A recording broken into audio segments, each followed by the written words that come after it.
Hindi. Tama naman sinabi mo. Kasi ako pa, lalo na ako, di ba? Sa mga hindi nakakaalam, bakla po ako eh. Hindi, bading ako, di ba? Parang, di ba pag tinatanong lang, buti hindi ka napagod, no? Bago mo nakilala si Ayon. Kasi syempre, ang daming nangyari sa akin. Tapos, di ba, pag bakla ka, maraming baklang pasunang jumowa at pasunang magmahal. Kasi, ang sinasabi niya, alam ko naman ang ending niyan eh.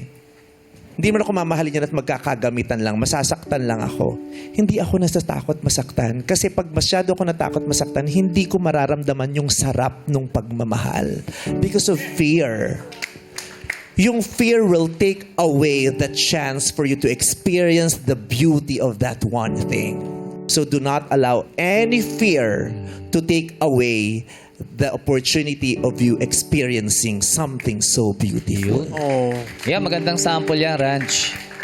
Para may idea ka ano yung sinasabi ni Diba? Bryce kanina. Ay, Pak, tingnan mo, kung natakot ako, hindi ko na-meet to si Ayon, hindi ko to naranasan. Yeah. 7 years and counting, ang sarap. Ang sarap-sarap. May tamang Totoo, tao seryoso, eh. maganda, Yeah. mabuti, di ba?